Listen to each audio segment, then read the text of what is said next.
I am not a content creator, and this is a raw recording of my revision sessions for mains 2027 PYQs and essays. So, like yesterday, this is day 2, and I will start with GS 1, thereafter GS 2, and then essay. So, I already revised these 5 questions yesterday, so I will start with question number 6 today. And same goes, the pattern will be same, like question 6 to 10 in GS1, then similarly in GS2, and thereafter essay. I could revise from 1 to 10, but it will be time consuming for a video, right? So let's get started with question number 6. GS1 question 6 2025.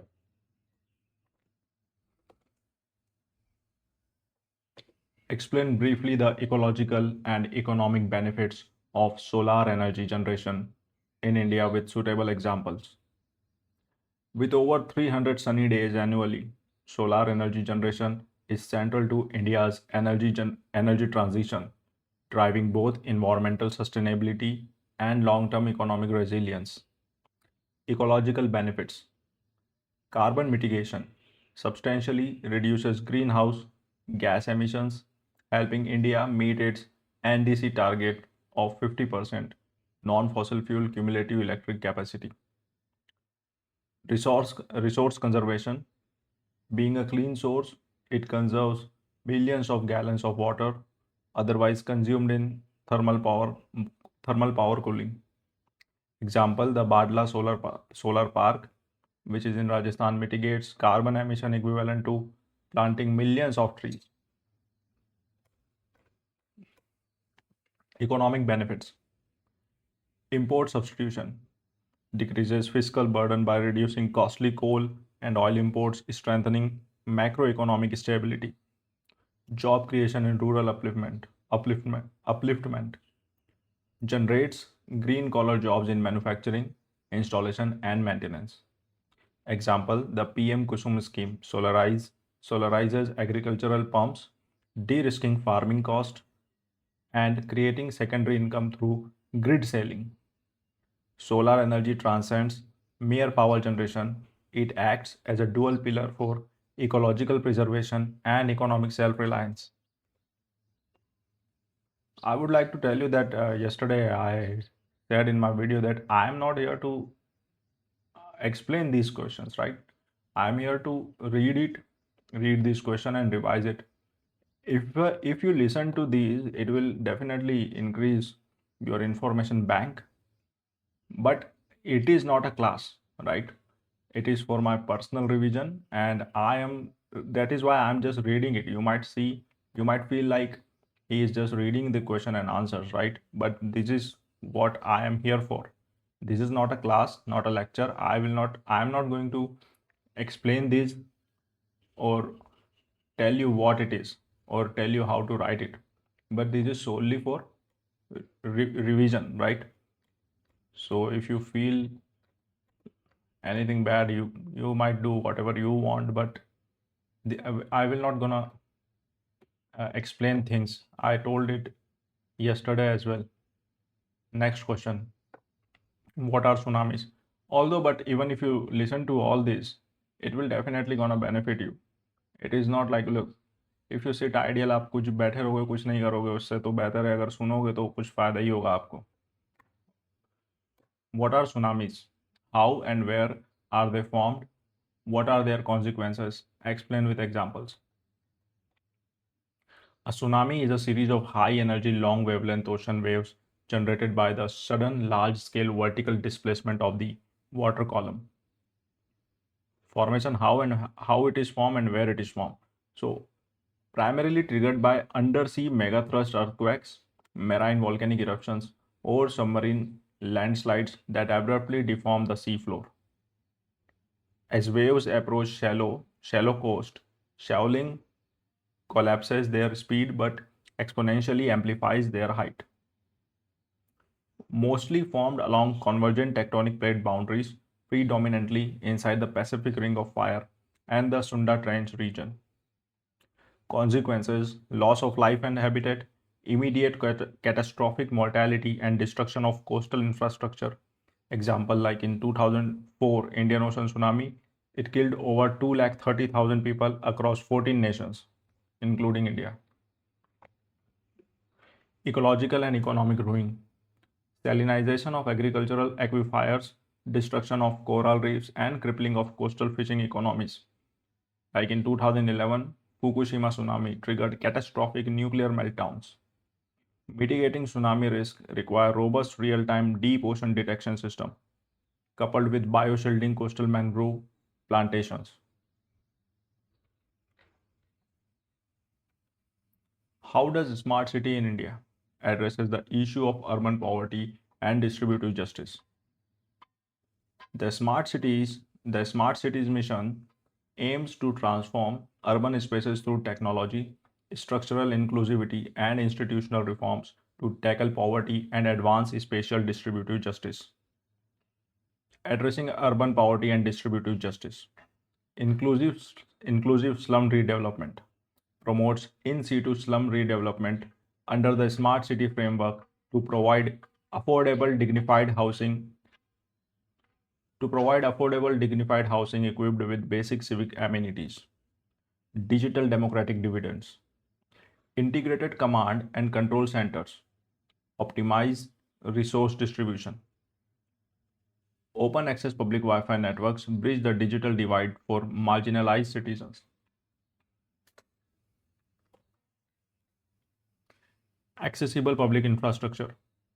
Focus on non-motorized transport, dedicated pedestrian lanes, and affordable public transit, ensuring equal rights to the city for lower income groups. Enhanced safety and hygiene.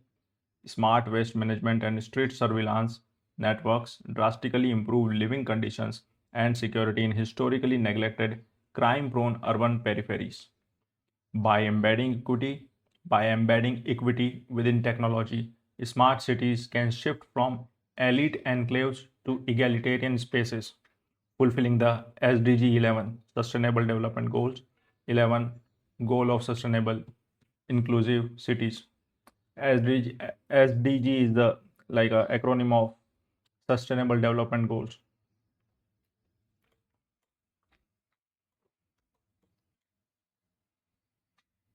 The ethos of civil service in India stand for the combination of professionalism with nationalistic consciousness.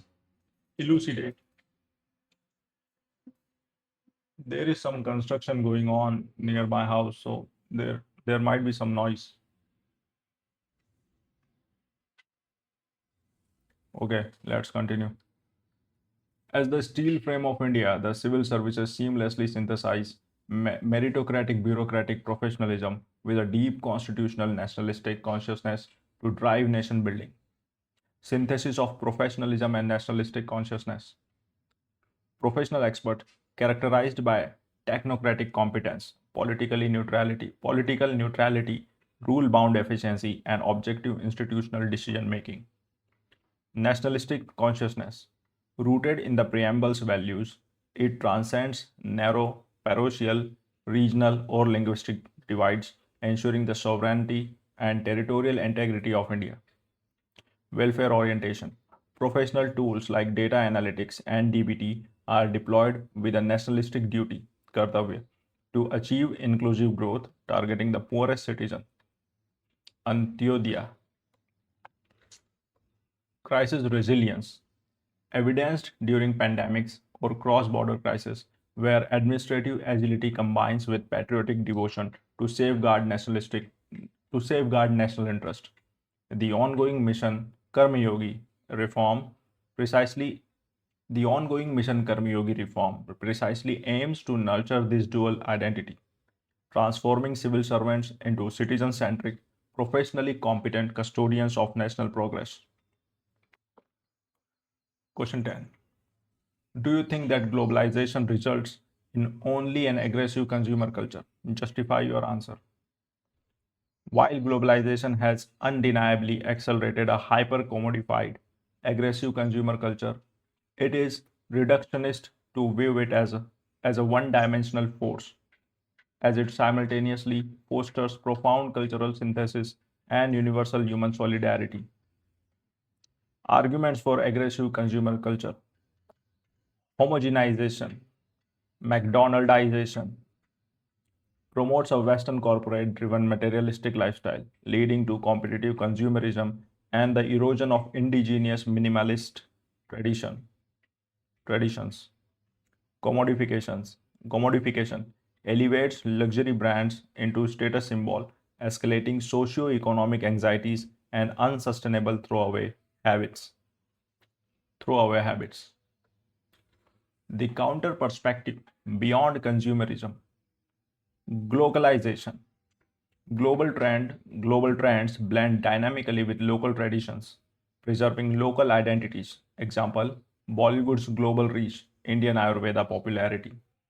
Universal values facilitates the cross-border flow of progressive ideas like global climate consciousness, gender equity, and human rights. Digital cosmopolitanism fosters cross fosters cross-cultural empathy, digital knowledge sharing, and global humanitarian mobilization during international crises.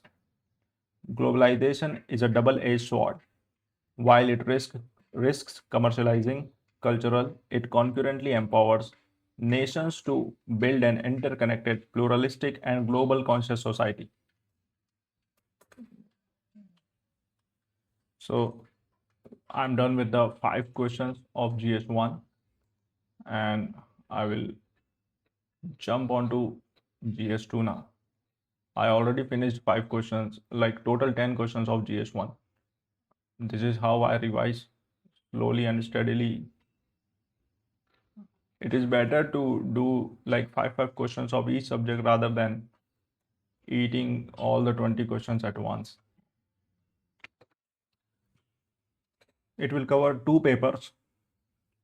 Okay, so let's get started with GS2 of 2025. Question number 6.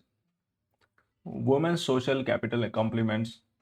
Women's social capital complements in advancing empowerment and gender equity. Explain. Women's social capital networks. Women's social capital networks, mutual trust, and collective community safety nets act as a powerful institutional catalyst, transforming individual capabilities into collective socio-economic empowerment and gender equity. How social capital advances gender equity? Economic mobilization. Self-help groups. Self-help groups supported by schemes like Kudum Bashri or NRLM pool small savings to build financial resilience, bypass exploitative money lenders, and establish sustainable rural livelihoods. Political agencies. Political agency. Institutional networks build leadership skills, enabling women to effectively assert their democratic rights in Gram Sabhas under Article 243D. Socio-cultural safety nets. Community-driven networks create strong collectives to challenge deeply entrenched patriarchies, reduce domestic violence, and actively improve institutional health outcomes. Example: ASHA worker networks. Collective bargaining power. Strengthen institutional capacity to demand equal wages, formal work benefit, and safer public spaces, advancing SDG 5 gender equality. Investing in women's social capital moves them from passive welfare recipients to active leaders, ensuring sustainable and democratic human development.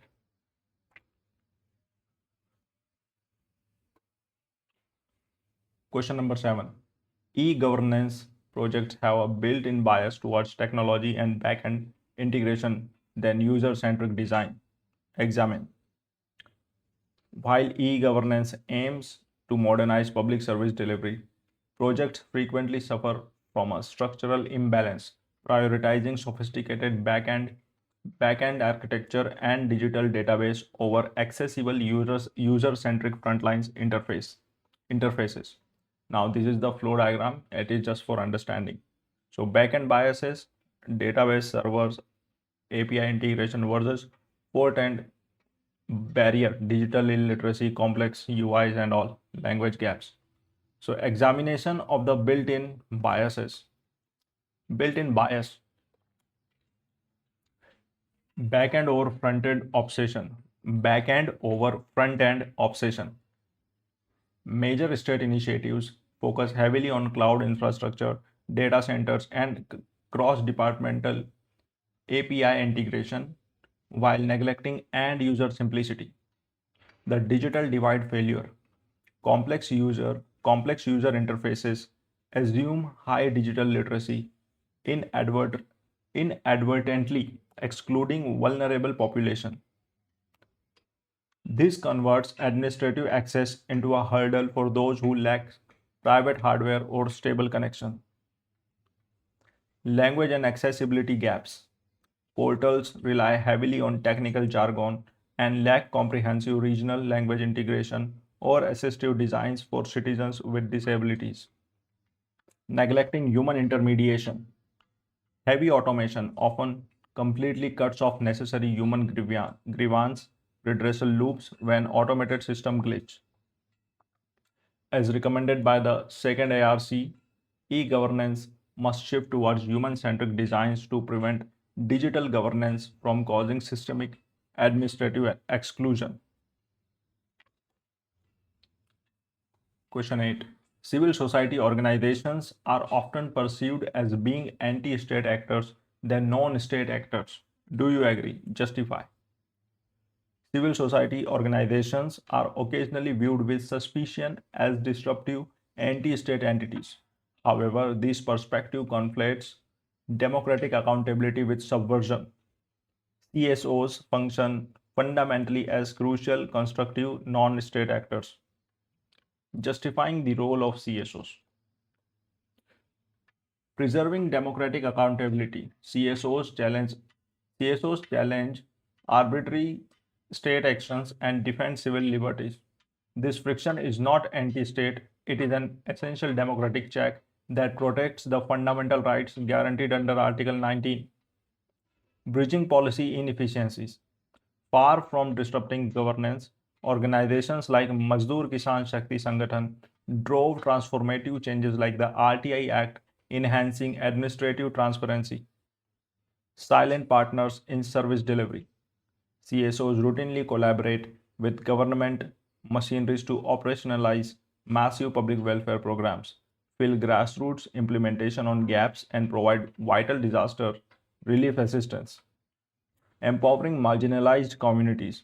They give voice to subaltern groups, helping align state actions with local needs without destabilizing institutional authority. As per Niti Aayog guidelines, CSOs should be treated as vital strategic partners rather than adversaries to achieve truly inclusive national development.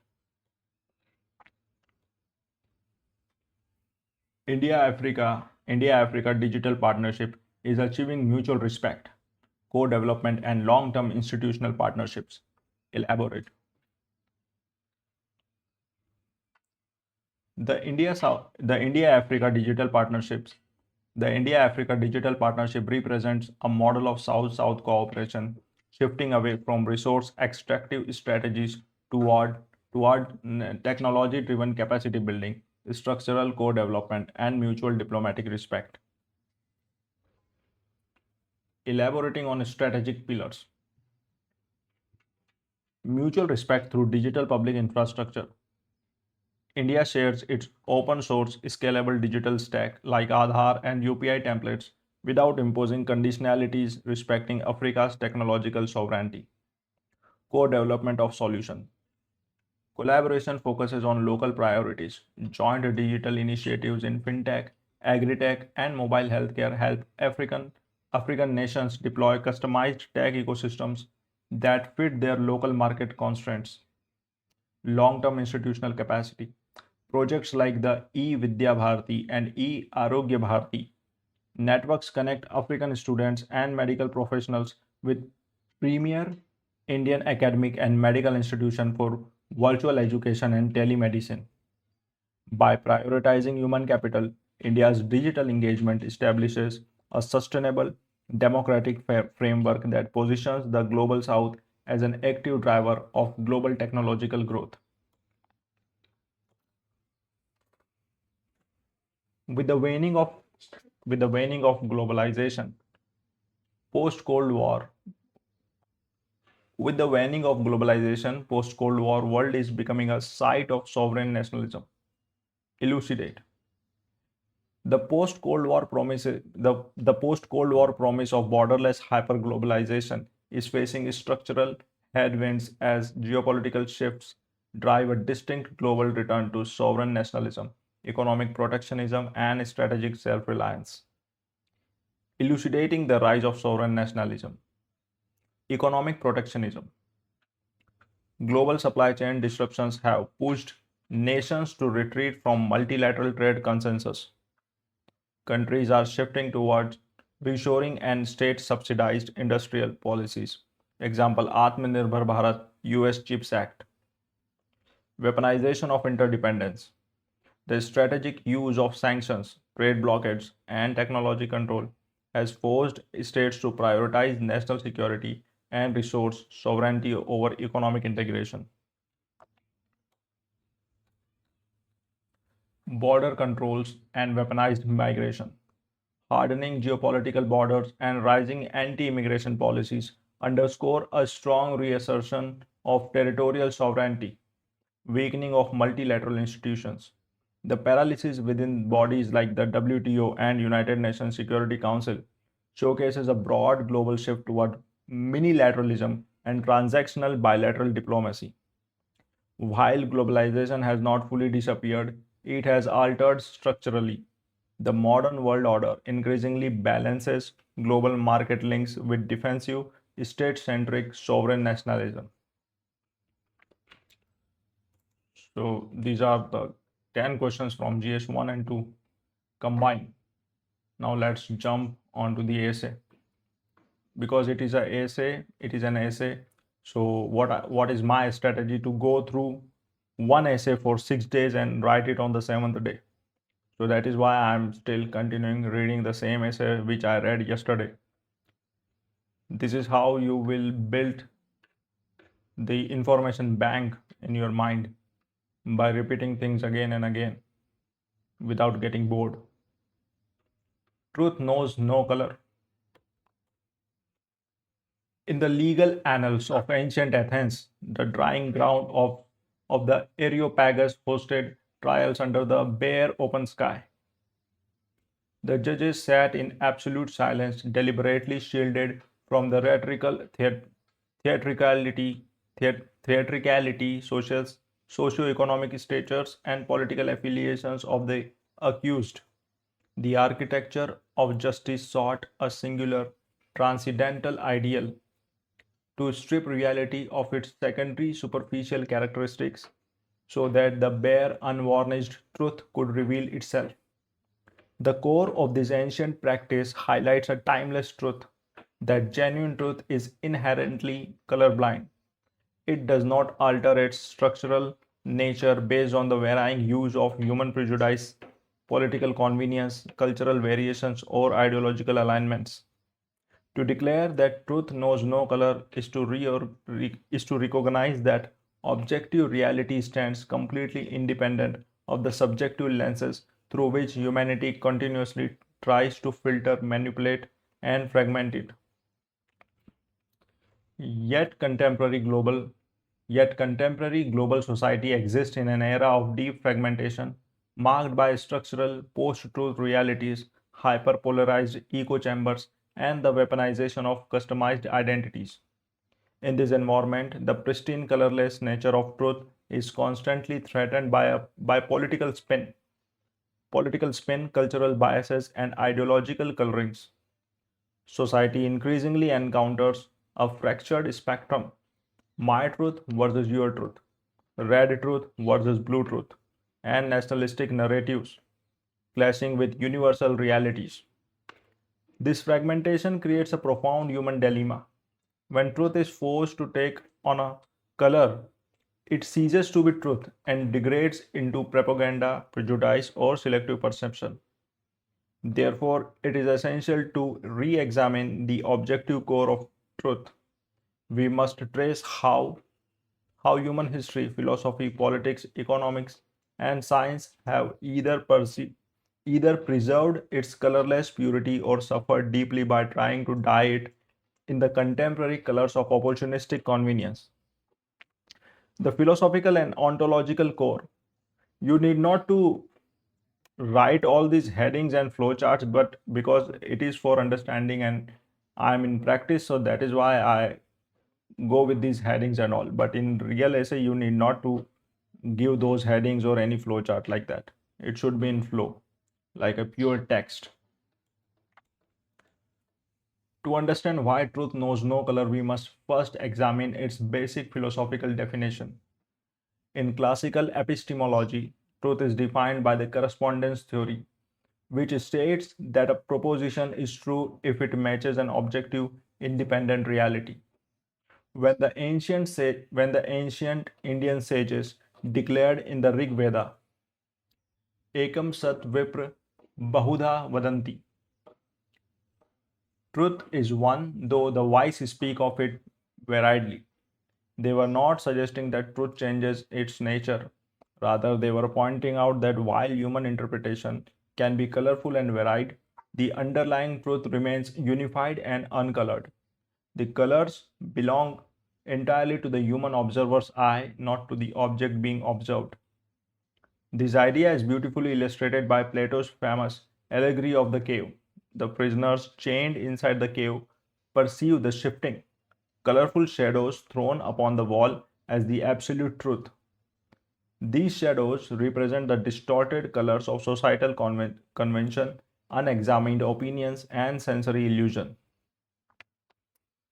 It is only when a prisoner breaks free and climbs out into the sunlight that they see the world as it actually exists, illuminated by the pure clear light of the sun.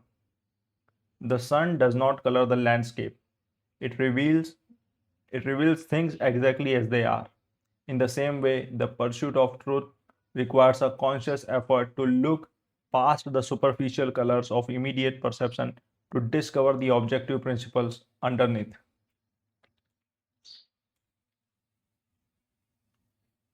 Throughout history, whenever societies have tried to color the truth to match their prejudices, the results have been disastrous.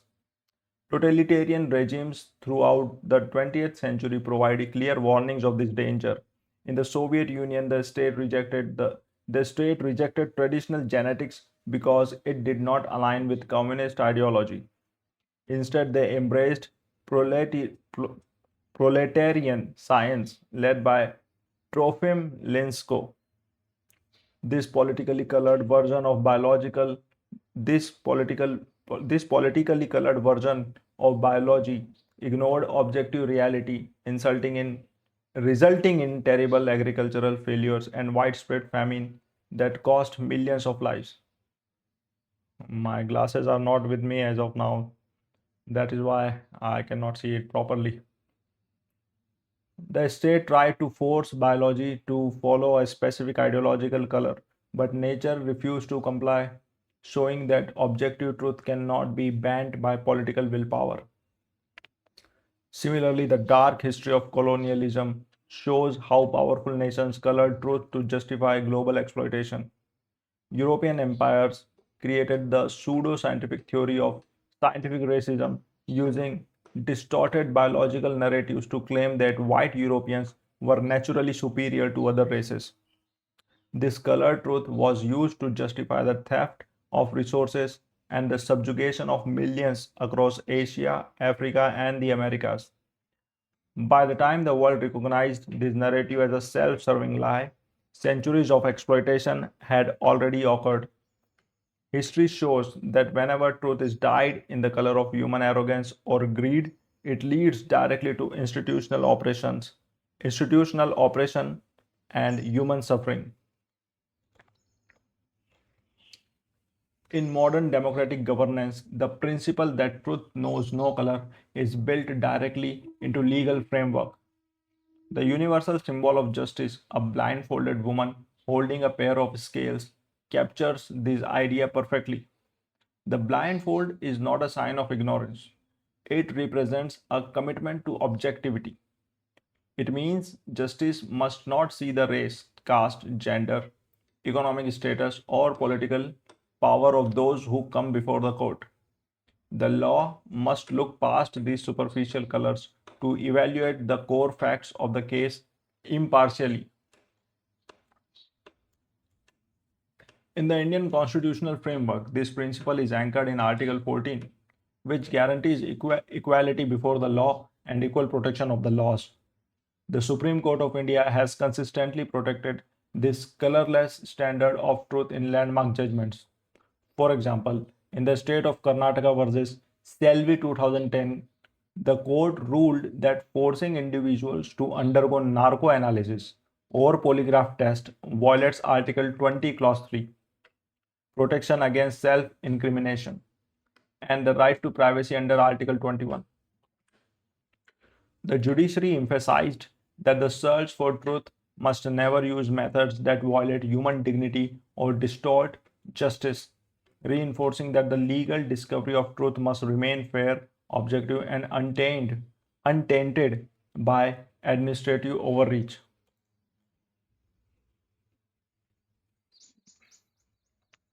In social life, human prejudice frequently tries to dye truth in the specific colors of caste, religion, and community identity. This creates fragmented social narratives where actions are judged not by what was done, but by who did it.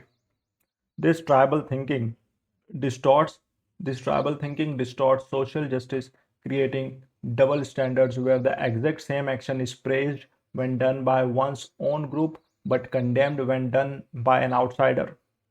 The life and work of Mahatma Gandhi stood as a powerful rejection of this tribalism. Gandhi centered his entire philosophy on satyagraha, insisting on truth. For Gandhi, truth was not a flexible tool to be altered for political convenience or community bias. He famously stated, "Truth is God," emphasizing that truth is an absolute, universal reality that transcends all human divisions. His campaign against untouchability was a direct challenge to the colored prejudices of his era. He argued that the practice of caste discrimination was a deep distortion of the spiritual truth that all human beings share the same divine essence. By anchoring his social and political movements in this unyielding commitment to objective truth, Gandhi showed that true social reforms require stripping away communal prejudices to recognize our shared humanity.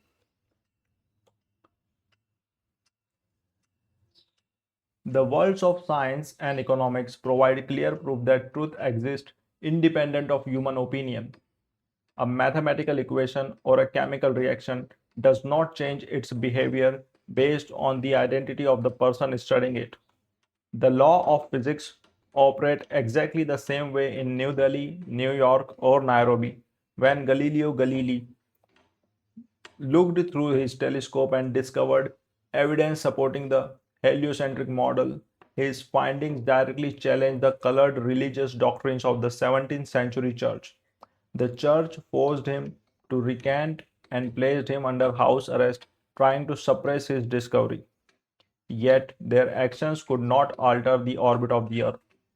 As Galileo quietly muttered, "Eppur si muove," and yet it moves. The objective truth of the solar system remained completely unaffected by the political and religious preferences of the state. In modern economics, data and structural realities display a similar stubborn neutrality. Inflation, physical deficit, and rising unemployment figures do not alter their real world impact to suit a government's political public relation campaigns.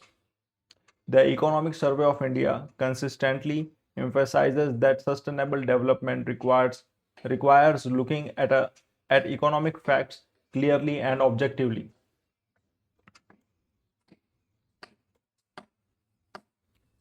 If a nation ignores real data on rural distress or rising economic inequality, no amount of polished rhetoric can prevent the resulting structural slowdown.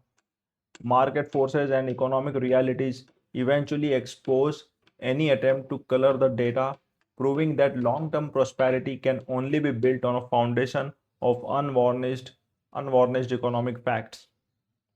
In the modern digital age, preserving the colorless nature of truth has become an increasingly difficult psychological challenge.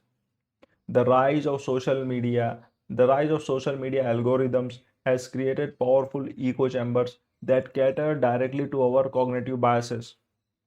These platforms are designed to feed users information that confirms their existing political and social views, trapping individuals in customized realities. In this environment, truth is frequently colored by our emotional preferences. People are drawn to stories that make them feel validated regardless of whether those stories are factually accurate.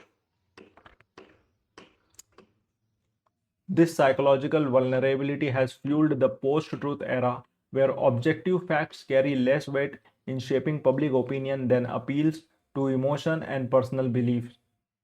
Misinformation campaigns deliberately add emotional and political colors to facts to cause social division and political unrest. When public debate becomes a clash between deeply polarized, colored narrative, the shared ground needed for democratic discussion disappears. Trust is vital public institutions like the judiciary, scientific bodies, and independent media erodes rapidly, leaving society vulnerable to manipulation. Navigating this landscape requires individuals to develop strong critical thinking skills and the psychological maturity to seek out objective facts even when those facts challenge their personal belief.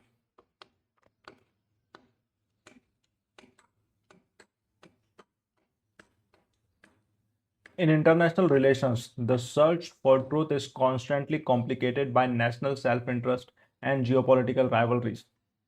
The fact of geopolitics is often driven by realpolitik, where powerful nations routinely color the truth to justify their foreign policies. One nation's freedom fighter is frequently labeled by another as a terrorist, and interventions launched in the name of democratization are often transparent cover for securing valuable natural resources or expanding strategic influence. To counter this destructive cynicism, the international community has worked to establish universal framework based on objective truth about human dignity. The Universal Declaration of Human Rights and the United Nations Sustainable Development Goals represent collective effort to rise above national biases. These frameworks are built on the objective truth that every human being, regardless of nationality, is entitled to fundamental rights, clean water, quality education, and safety from violence. When nations gather at forums like the UNGC, UN General Assembly, or the IPCC climate summits, long term success depends entirely on their willingness to face global truth objectively, such as the reality of climate change, rather than viewed through the narrow lens of short term national advantage. To see the truth clearly without the distorting colors of prejudice, ideology, or personal bias is one of the highest achievements of human character. It requires intellectual honesty and the courage to accept reality even when it makes us uncomfortable or contradicts our long held assumptions. The pursuit of truth is not a passive act, it is an active lifelong commitment to checking our biases, questioning comfortable consensus, and standing up for objective facts in the face of widespread misinformation. As the world becomes more interconnected yet politically fragmented, protecting the colorless purity of truth is vital for the survival of democratic societies. We must deliberately strengthen our public institutions, safeguard the independence of the judiciary, support free and rigorous scientific inquiry, and cultivate a public culture that values objective evidence over emotional rhetoric. The timeless insight of Rabindranath Tagore's Gitanjali remains our best guide for the future. A vision of a society where the clear stream of reason has not lost its way into the dreary desert sand of dead habits. where the clear stream of reason has not lost its way into the dreary desert sand of dead habit. By keeping the stream of human reason clear and uncolored, we ensure that truth remains the steady, reliable foundation for human progress, justice, and universal unity.